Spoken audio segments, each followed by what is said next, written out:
Hi guys, let's read the Science and Technology section of June 2020 Vision IS Current Affairs. So the first topic is COVID-19 therapies and antimicrobial resistance, AMR. So why was this in the news? There are concerns that potentially fatal bacterial respiratory infections may arise during hospital stays and because of therapies given to COVID-19 patients. What is AMR? AMR happens when microorganisms such as bacteria, fungi, viruses, and parasites change when they are exposed to antimicrobial drugs such as antibiotics, antifungals, antivirals, antimalarials, and anthelmintics. Microorganisms that developed AMR are sometimes referred to as superbugs. As a result, the medicines become ineffective and infections persist in the body, increasing the risk of spread to others. AMR occurs naturally over time, usually through genetic changes. However, misuse and overuse of antimicrobials is accelerating this process. Reasons for AMR. The first reason is inappropriate use of medicines.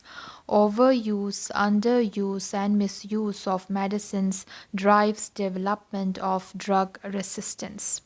The next reason is lack of quality medicine, weak drug quality assurance systems leading to poor quality medicines and creating conditions for drug resistance to develop. The third reason is animal husbandry. Subtherapeutic doses of antibiotics are used in animal rearing for promoting growth or preventing diseases. This can result in resistant microorganisms, which can spread to humans. The fourth reason is poor infection prevention and control. It can increase the spread of drug resistant infections. Hospitalized patients are one of the main reservoirs of resistant microorganisms. The fifth reason is weak surveillance systems. It impairs the ability to detect emergence of resistance and take prompt actions. Why is AMR a concern? New resistance mechanisms are emerging and spreading globally, threatening our ability to treat common infectious diseases, resulting in prolonged illness, disability, and death. A growing list of infections such as pneumonia, TB, blood poisoning, and gonorrhea are becoming harder and sometimes impossible to treat as antibiotics become less effective. Without effective antimicrobials for prevention and treatment of infections, medical procedures and major surgery become very high risk. AMR increases the cost of health care with lengthier stays in hospitals and more intensive care required. AMR is putting the gains of the Millennium Development Goals at risk and endangers achievement of the Sustainable Development Goals. Now let's come to initiatives by World Health Organization WHO to address AMR.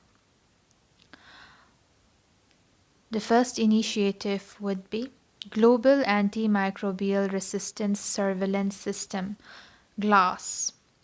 Supports a standardized approach to the collection, analysis, and sharing of data related to antimicrobial resistance at a global level.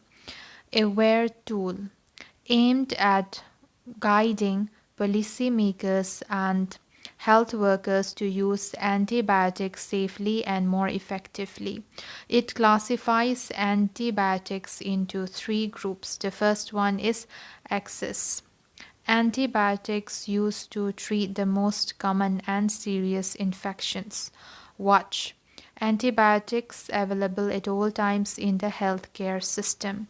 Reserve. Antibiotics to be used sparingly or preserved and used only as a last resort.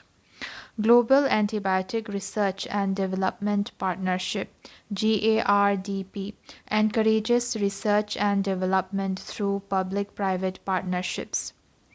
Interagency Coordination Group on Antimicrobial Resistance IACG established by United Nations Secretary General to improve coordination between international organizations and to ensure effective global action. Global Action Plan aims to ensure prevention and treatment of infectious diseases with safe and effective medicines. One Health Approach to promote best practices to avoid the emergence and spread of antibiotic resistance, including optimal use of antibiotics in both humans and animals. WHO recommended steps to prevent and control AMR. Individuals to use antibiotics when prescribed by a certified health professional, not to share or use leftover antibiotics, prevent infections by regularly washing hands, etc. Policymakers can ensure a robust national action plan, improve surveillance of antibiotic resistant infections, make information available on the impact of antibiotic resistance, etc.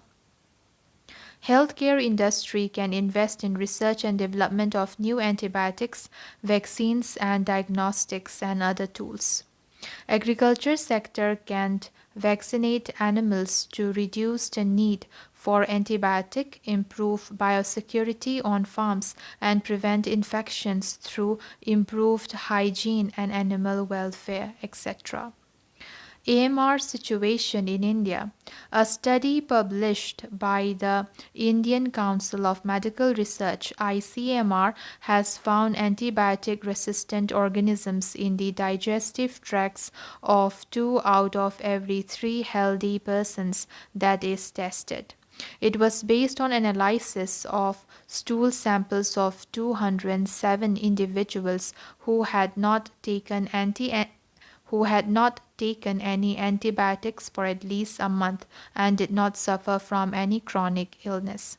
As per the 2017 Scooping Report on Antimicrobial Resistance in India, AMR bacteria and their genes have been reported from different water sources. The major sources are the pharmaceutical wastewaters and hospital effluents that are released into the nearby water bodies without adequate treatment. Antimicrobial agents are being used in abundance to increase the productivity in animal husbandry. Steps taken. National Antimicrobial Resistance Research and Surveillance Network to strengthen the surveillance of AMR by compilation of national data of AMR at different levels of healthcare. National Action Plan to combat antimicrobial resistance that aims to understand emergence, spread, and factors influencing AMR. Red Line campaign for antibiotics packaging to curb their over-the-counter sale. Now let's come to the second topic, that is patent pools. Why was this in the news? International science collaborations on COVID-19 started a discussion on patent pooling. More on news. Recently, Costa Rica suggested pooling of rights to deal with the pandemic through free or minimal affordable licensing to ensure that the outcomes of efforts can be used by countries with limited economic resources to deal with the problem. This proposal received full support except from the US and the UK. What is patent pooling? According to World Intellectual Property Organization (WIPO), patent pools are defined as an agreement made between two or more patent holders for licensing their patents to one another or any third party for the purpose of sharing their intellectual property rights. Generally, patents pools are made for complex technologies which necessitate complementary patents for providing productive technical solutions such as vaccine in the present COVID-19 crisis. Sewing machine combination of 1856 is considered as the first modern patent pool in the United States. Patent pooling structures were actively discussed and considered in response to the SARS outbreak of 2002-2003, the H5N1 influenza outbreak of 2005, and the H1N1 influenza pandemic of 2009. Patent pooling ensures innovation between companies while minimizing potential legal issues related to the use of other protected concepts. It lowers transaction cost and better process efficiencies as businesses that hold complementary patents can effectively agree not to sue each other for infringement as they work to get new products to the marketplace. International steps towards patent pooling. CTAP, the COVID-19 Technology Access Pool, CTAP, hosted by WHO, compiles pledges of commitment made under the Solidarity Call to Action to voluntarily share COVID-19 health technology related knowledge, intellectual property and data. GISAID, GSAID. It promotes the rapid sharing of data from all influenza viruses and the coronavirus causing COVID-19. This includes genetic sequence and related clinical and epidemiological data associated with human viruses and geographical as well as species specific data. According to Global Initiative to Sharing of All Influenza Data (GISAID), as of June 2020, 49,781 genome sequences of the COVID virus have been shared voluntarily by researchers from around the world. Medicines Patent Pool (MPP). It has facilitated the development of generic drugs of HIV, tuberculosis, and hepatitis C, allowing them to be sold at an affordable price. MPP is a United Nations-backed public health organization working to increase access and facilitate development of life-saving medicines for low and middle-income countries. Trade-related Intellectual Property Regime (TRIPS) or TRIPS. It allows countries to grant compulsory licenses to companies to produce a patented product at times of emergencies. Nagoya Protocol under Convention on Biodiversity (CBD). Article 2, Clause E of the protocol can be interpreted as including the genetic sequence information that forms the basis of all ongoing research and development on COVID treatment and prevention. Protocol requires the contracting parties to provide options for access and benefit sharing when genetic resources are used for commercial purposes, which indirectly provides a scope for patent pooling. Now let's come to India and patent pooling. The concept of patent pooling is new in India and has been primarily focused to have solutions for the affordable health care. Indian Patents Act IPA 1970 does not render for any provisions related to formation of patent pools or any guidelines for the same, but at the same time it neither restrain for creation or formation of patent pools.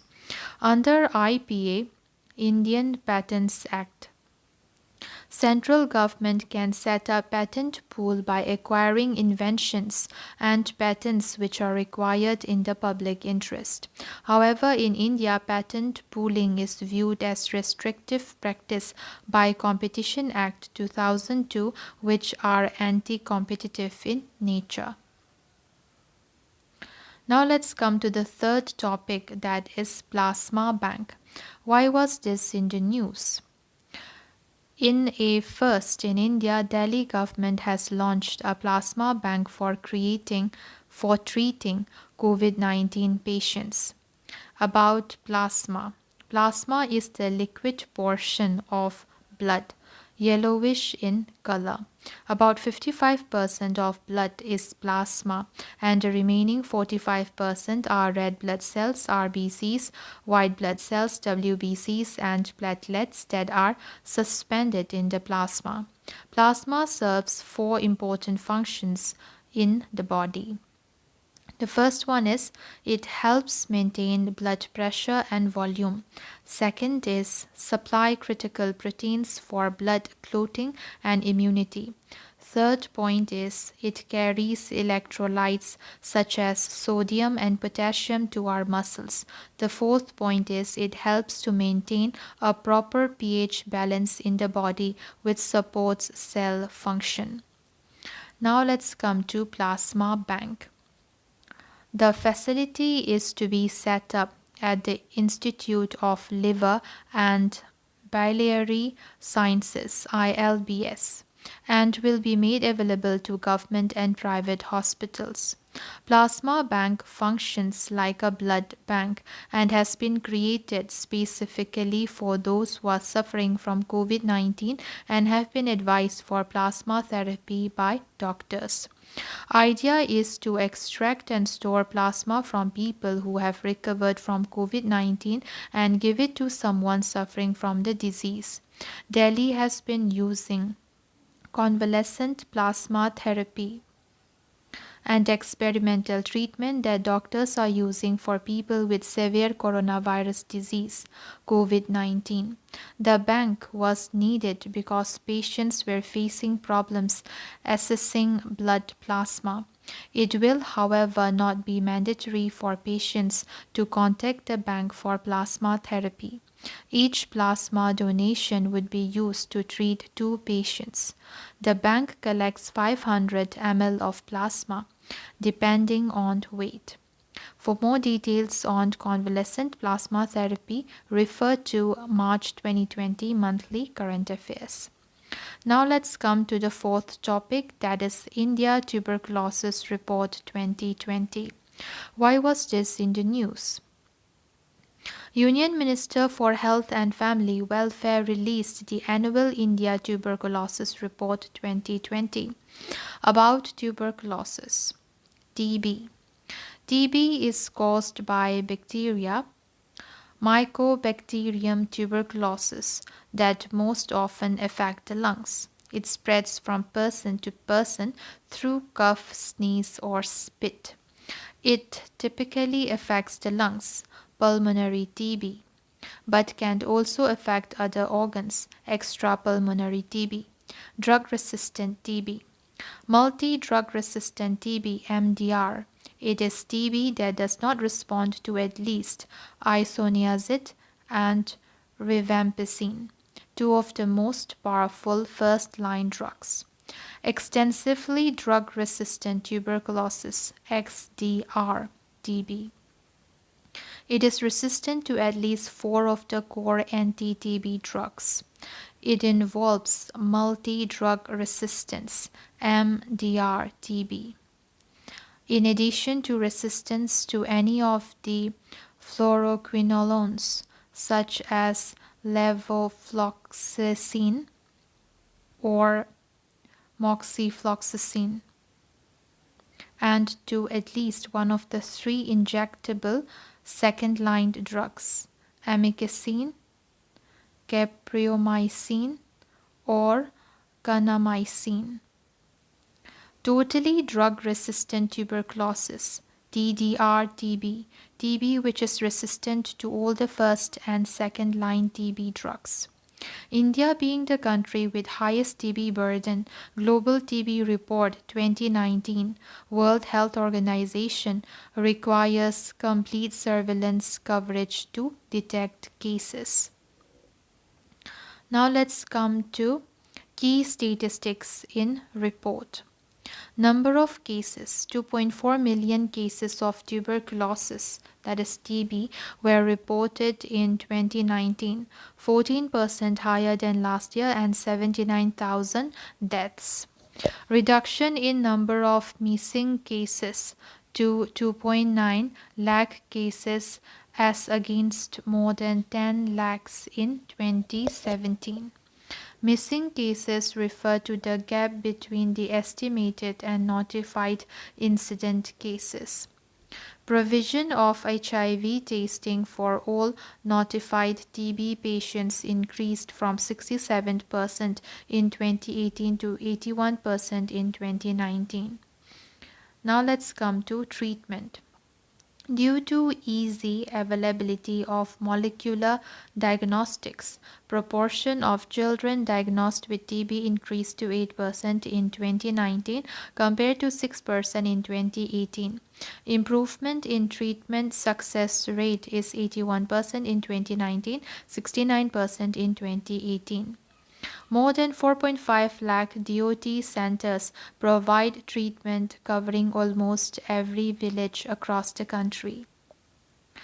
Ranking of states. In 2020, Central TB Division (CTD) introduced a quarterly ranking on TB elimination efforts by all states and UTs.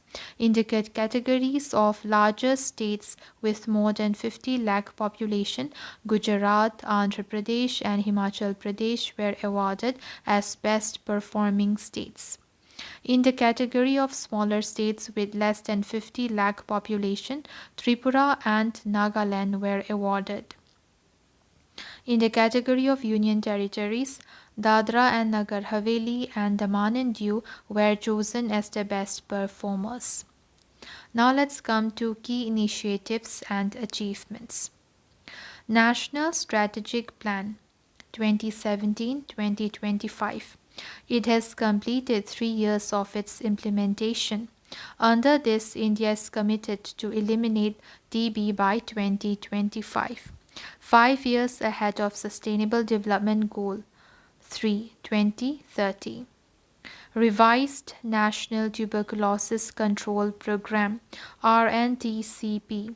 It has been renamed as National Tuberculosis Elimination Program (NTEP) to accelerate momentum towards eliminating tuberculosis in the country by 2025. NTEP receives funding from the Global Fund to Fight AIDS, Tuberculosis and Malaria (GFATM), the World Bank and other donors. Early accurate diagnosis being done. Gel Nelson acid fast staining or fluorescent microscopy are the primary tools for diagnosis of patients with pulmonary tuberculosis presumed to be drug sensitive. Patients at risk of multi-drug resistant TB, MDR-TB are diagnosed using WHO-endorsed rapid diagnostics (WRD) like cartridge-based nucleic acid amplification test (CBNAAT) or line probe assay (LPA) or TrueNet. 700 TB Forums have been established as part of community-based response for TB to reach the unreached and to support TB patients. Online notification of TB patients through the NIKSHAY portal. Nikshay portal. Nikshay is the National TB Information System which acts a one-stop solution to manage information of patients and monitor program activity throughout the country. It acts as a surveillance tool under NTEP. It provides a national data repository of TB information for advanced analytics. It performs direct benefit transfers to the patients through integration with Public Financial Management System (PFMS). India is one of the first countries to adopt the communities' rights and gender tools developed by the Stop TB Partnership. Stop TB Partnership aims to ensure that every TB patient has access to effective diagnosis, treatment, and cure. It was founded in 2001 and has its secretariat in Geneva, Switzerland. TB survivors to TB champions is an important strategy in engaging with TB affected communities. A national level standardized training curriculum has been developed for capacity building of TB survivors. 304 TB survivors have undergone training as TB champions. The TB sample transport network has been widened through supply from Department of Post Services for specimen transportation from peripheral health facilities to TB diagnostic laboratories. This will help expand drug susceptibility testing services. Related information: Nikshay Poshan Yojana. Government of India's National Strategic Plan for Tuberculosis Elimination 2017-2025 provides direct benefit transfer for all TB patients in order to support their nutrition needs and help address the financial burden of tuberculosis for the affected households. The scheme is financed by the Government of India with partial financing provided through World Bank. The DBT provides INR 500 per month to notified TB and MDR TB patients for the duration of their treatment. Now let's come to the fifth topic, that is Indian National Space Promotion and Authorization Center in Space. Why was this in the news?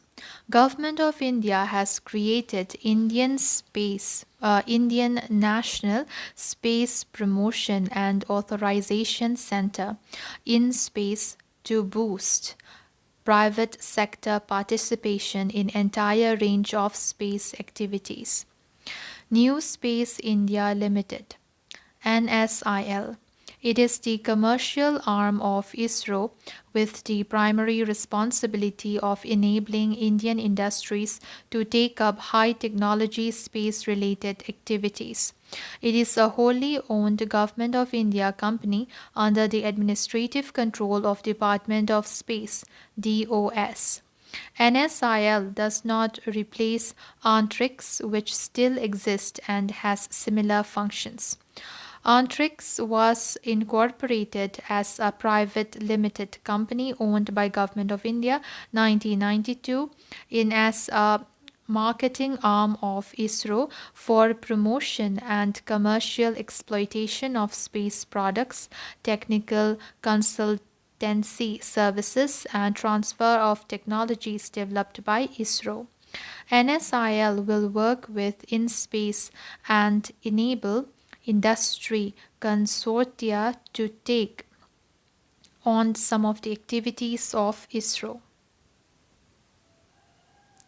NSIL will work with InSpace and enable industry consortia to take on some of the activities of ISRO. Major business areas of NSIL are launch vehicle promotion, okay, launch vehicle production, uh, and production and marketing of space-based services, building satellites, transfer of technology, etc. Now let's come to in space. It is the new entity of the Department of Space which will have its own chairperson and board. It will regulate and promote building of routine satellites, rockets and commercial launch services through Indian industry and startups. It will have its own directorates for technical, legal, safety and security monitoring and activities promotion. It will act as an interface between ISRO and private parties and assess how best to utilize India's space resources and increase space based activities. It will function autonomously and parallel to ISRO. Indian Space Research Organization ISRO will remain the basic body that decides what missions are to be undertaken are to be undertaken. Okay, so ISRO will remain the basic body that decides what missions are to be undertaken, but in space will help fill the gaps. It is the second space organization created by the government in the last 2 years. The first one was New Space India Limited (NSIL) after it was announced in 2019 budget.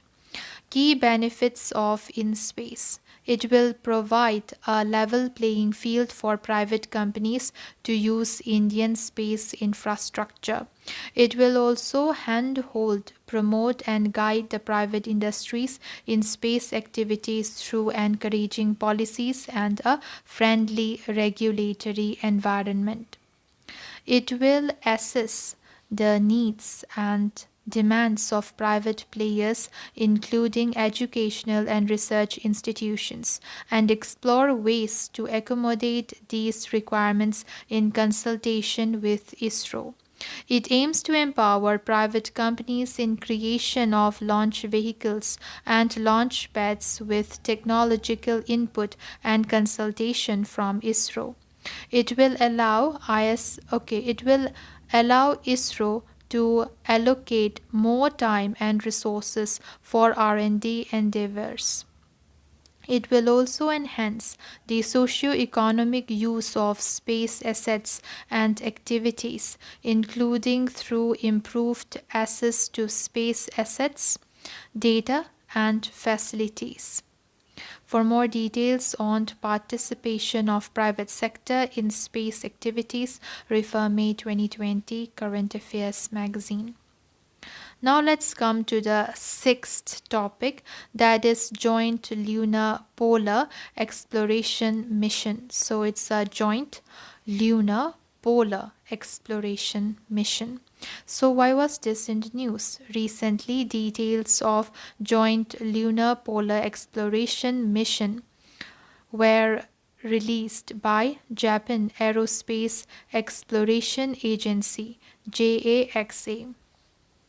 Details of the mission: launch year after 2023, launch vehicle H3 rocket, launch mass 6 ton plus, payload mass 350 kg plus including rover, operating period more than 3 months, landing point South Pole region of the moon. Major missions: water detector, science instrument, environment measuring instrument. Details of the mission: it was conceptualized as joint mission between JASA, JASA and the Indian Space Research Organization ISRO in 2017, which aims to put a lander and a rover on the moon's surface. As per details shared by JAXA, infographic. It will be launched after 2023.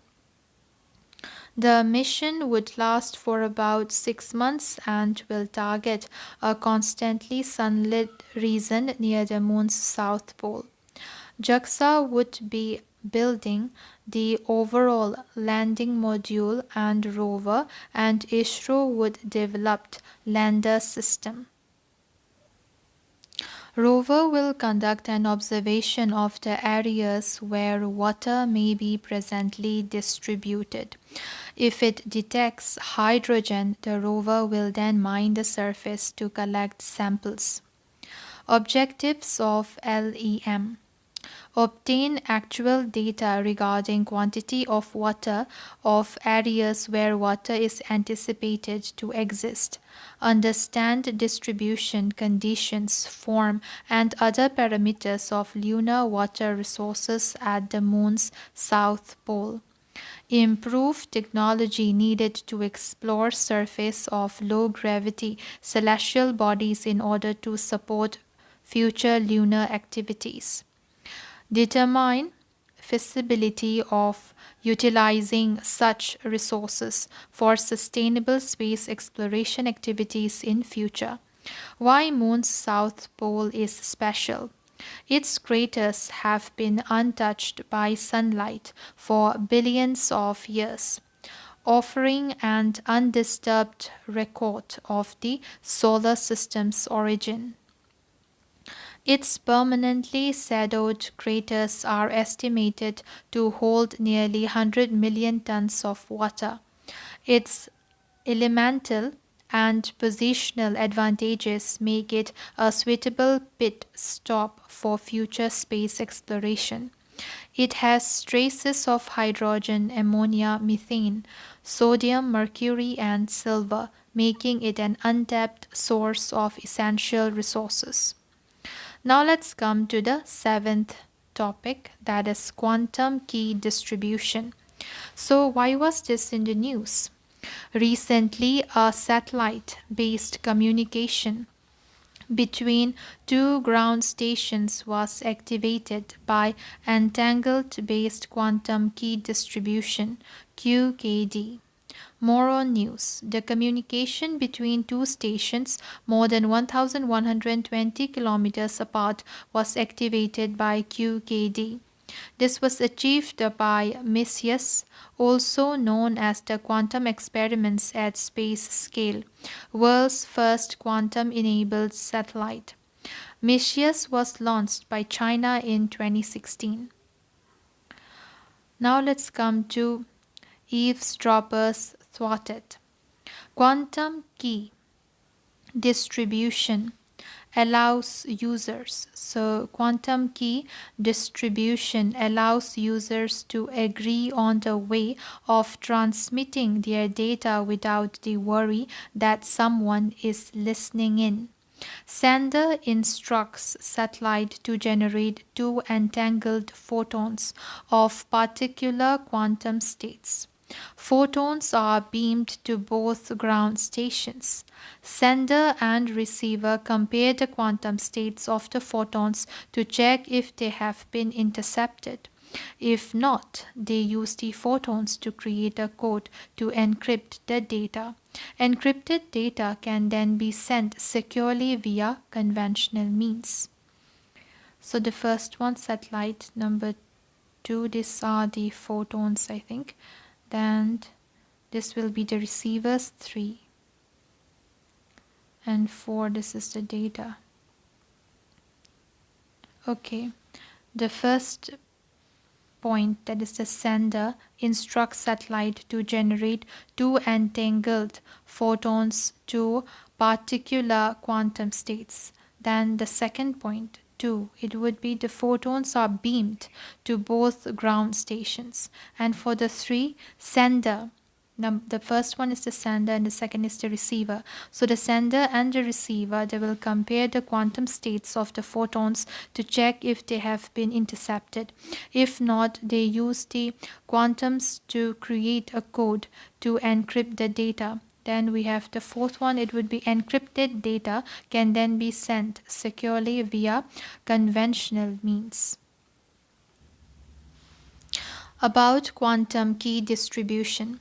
QKD is a technique that allows to secure distribution of keys to be used for encrypting and decrypting messages.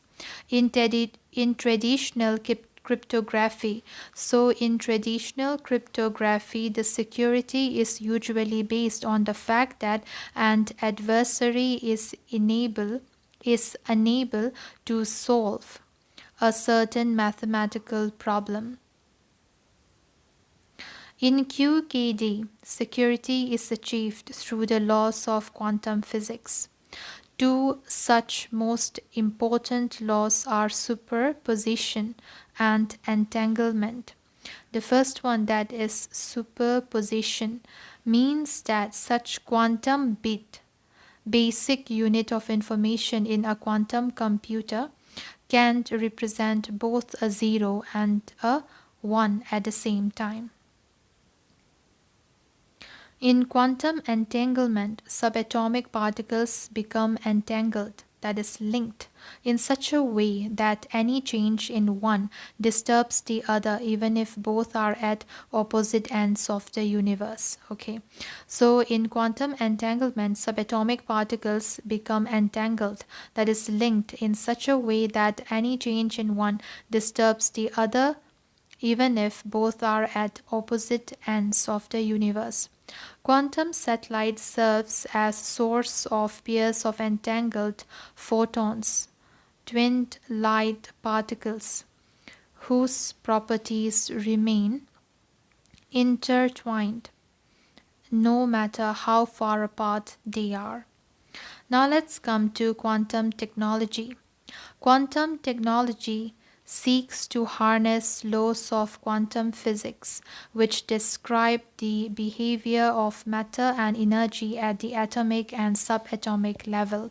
This is unlike classical physics, in which an object can exist in one place at one time. Example, classical computers operate using binary physical state, meaning its operations are based on one of two positions, 1 or 0.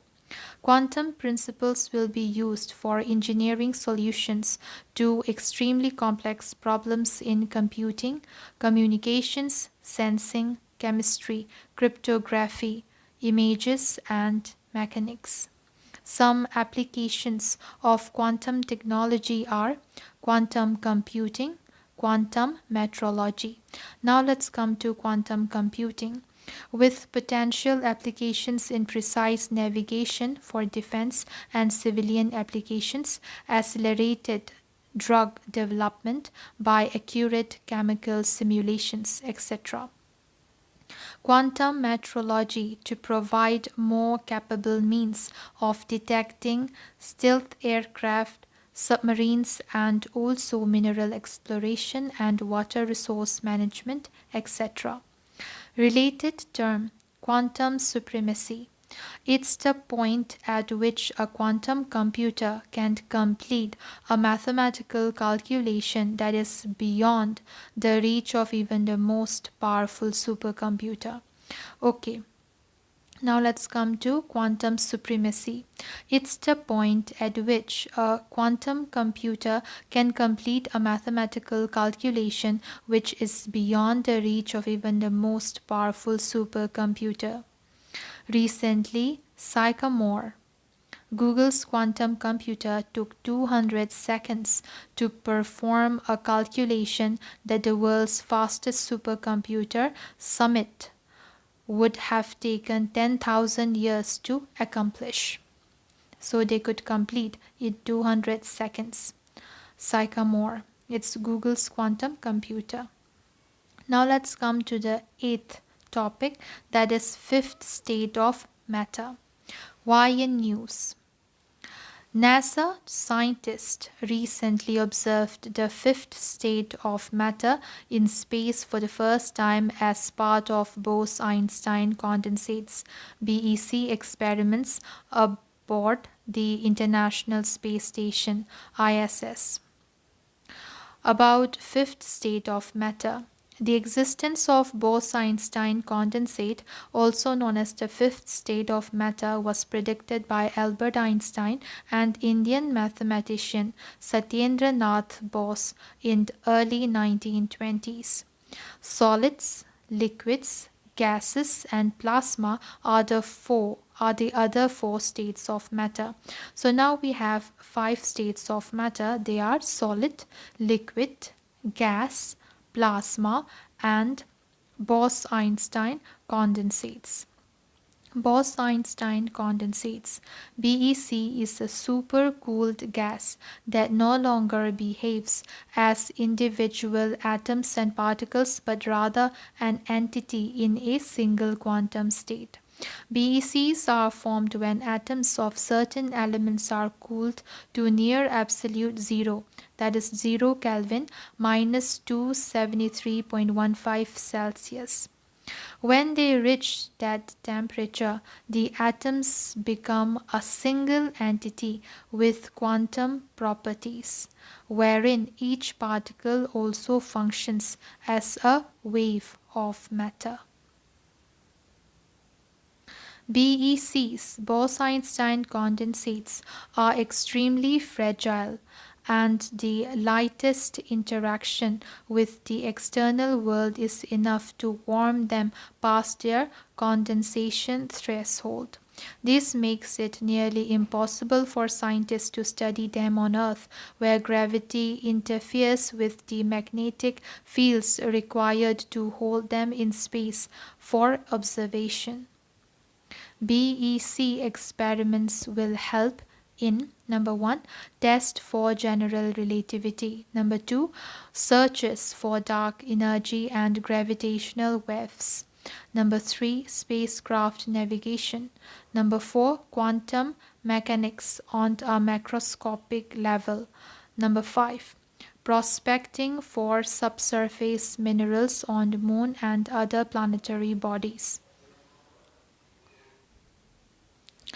Now let's come to plasma, the fourth state of matter. Plasma is like a gas but comprised of positive ions and free electrons with little or no overall electric charge. Because of presence of charged ions, plasma is highly electrically conductive and responds strongly to magnetic and electric fields, unlike gas. Plasmas have no fixed shape or volume and are less dense than solids or liquids. Plasma is the most common state of matter in the universe, comprising more than 99% of our visible universe. Plasma occurs naturally in sun, the core of stars, quasars, X-ray beam emitting pulsars, and supernovas. On Earth, plasma naturally occurs in flames, lightning, and the auroras. Plasmas can be formed by heating a gas to high temperatures, as when heated, the atoms in the gas either gain or lose electrons, that is ionization. Now let's come to the ninth topic of science and technology, that is annular solar eclipse. Why was this in the news? Recently, the annular solar eclipse and summer solstice occurred on the same day for the first time in 19 years. What is this summer solstice? It is the longest day of the year. It is on June 21st in northern hemisphere. According to NASA, the amount of incoming energy the Earth received from the Sun on this day is 30% higher at the North Pole than at the equator. Solstices are opposite on either side of the equator, so the summer solstice in the northern hemisphere is the winter solstice in the southern hemisphere, and vice versa. Now let's come to solar eclipse. A solar eclipse occurs at new moon when the moon moves between the sun and the earth.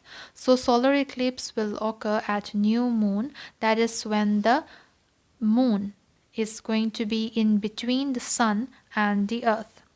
Solar eclipses happen once every 18 months. Unlike lunar eclipses, solar eclipses only last for a few minutes. So the solar eclipse only lasts for a few minutes. Now let's come to, there are four types of eclipses. So there are four types of eclipses. The first one would be the total solar eclipse.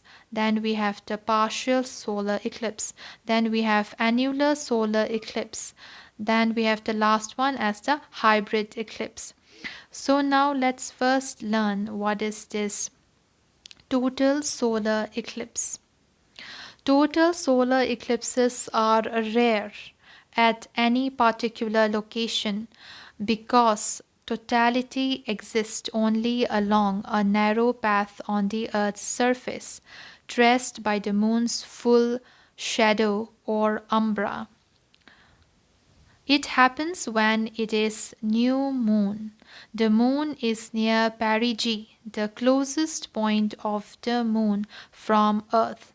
The moon is at or very near a lunar node, so the Earth, the moon, and the sun are aligned in a straight or nearly straight line. So the moon is at or very near a lunar node. So the earth, the moon, and the sun are aligned in a straight or nearly straight line. It is visible only from a small area on earth. People who are able to view the total solar eclipse are in the center of the moon's shadow as and when it hits the earth. So the people who are able to see the total solar eclipse are in the center of the moon's shadow, that would be the umbra area, as and when it hits the earth. So now let's learn about lunar nodes. The moon's orbit around the earth is tilted with relation to the earth's orbital plane by 5 degrees with two intersecting points, ascending node and descending node. Thus, despite the moon being between the earth and sun on every new moon, the three do not always come on a straight line on course or cause an eclipse. Okay, so despite the moon being between the earth and the sun on every new moon, the three do not always come on a straight line or cause an eclipse. These nodes also rotate around the earth once in 18 years. In this way, if a new moon takes place when a node is also between the earth and sun, the three come in a straight line and an eclipse takes place. Now here we can see the node where the sun, the moon, and the earth, they lie in a straight line. So when they lie in a straight line, so here we have here the moon, the sun is here, then we have the moon, then we have the earth. They are lying in a straight line. This is the straight line. And also in this case, the sun, the moon, the earth, they are lying in a straight line, and these are what we call as the node. So in this case, okay, in this case in here, when the moon is between the earth and the sun, we are going to have the solar eclipse. And in the next case, that is when the moon is here, when the moon is here, that is the earth in between the sun and the moon, then we are going to have the lunar eclipse. So the same goes for here also. And in this case, in these two cases, we are not going to have a lunar eclipse or a solar eclipse because the sun, the moon and the earth, they are not in a straight line, and in this case also they are not in a straight line. Okay then, now let's come to partial solar eclipse. This happens when the sun, moon, and earth are not exactly lined up. The sun appears to have a dark shadow on only a small part of its surface. So, this is what we call as partial solar eclipse. Then we have annular solar eclipse, ASE. It occurs when the angular diameter of the moon falls short of that of the sun so that it cannot cover up the latter completely. So, in annular solar eclipse, the moon is not able to cover the sun completely. Since the moon does not block the sun completely, it looks like a dark disk on top of a larger sun colored disk, forming a ring of fire or annulus. For an ASE, that is annular solar eclipse, to take place, three things need to happen. The first one is there should be a new moon, and the second one is the moon should be at or very near a lunar node, so that the sun, moon, and the earth all are in a straight line. And the third point is that the moon should be near the apogee, not the perigee. So the moon should be near the apogee so that the moon will not be big enough to cover the sun. So this is very important. So the moon should be near the apogee, the farthest point of the moon from earth, so that the outer edge of the sun is visible. If it is near the perigee, then the sun will be able to block the moon will be able to block the sun completely. But in this case, when it is in the apogee, the moon won't be able to block the sun completely. During one of the phases of the ASE, that is annular solar eclipse, a phenomena called Baily's beads are visible. This is a thin fragmented ring caused by passage of sunlight through the rough edge of the moon. So during one of the phases of ASE, that is annular solar eclipse, a phenomenon called Baily's beads are visible. This is a thin fragmented ring caused by passage of sunlight through the rough edge of the moon.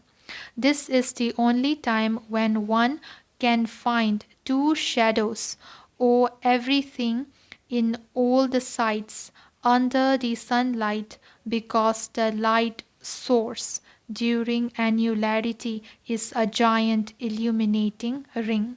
So this is the only time when one can find two shadows for everything in all the sites under the sunlight, because the light source during annularity is a giant illuminating ring. During an ASE, NASA uses ground and space instruments to view top layer of the sun or corona when the sun's glare is blocked by the moon. During partial and annular solar eclipses, it is dangerous to view sun without proper equipment and techniques. Not using proper methods and equipment for viewing can cause permanent eye damage of severe visual loss. Now let's come to this figure. In this figure, the first one, we can see that, let's say that this is the earth. Then the sun, the moon, and the earth, they are in a straight line. So the area that is A, this is the total solar eclipse area, and C, this will be partial solar eclipse, and it will be visible like this, which is shown in the figure like this. And in the next figure, in here also, the moon, the sun, the earth, it will be in a straight line. But what happens is that there will be a section of B, that is annular solar eclipse, when we will be able to see like a ring formation. So this will be the B area. It would be the the annular solar eclipse. Then we will have C, that is the partial solar eclipse. Then let's come to the fourth eclipse, that is hybrid eclipse. This is a very rare eclipse where the eclipse will only be annular for the first few seconds. For the rest it will be a total eclipse. So what is this hybrid eclipse? This is a very rare eclipse where the eclipse will only be annular for the first few seconds, and for the rest it will be a total eclipse. So that's all guys. See you in my next video. Bye.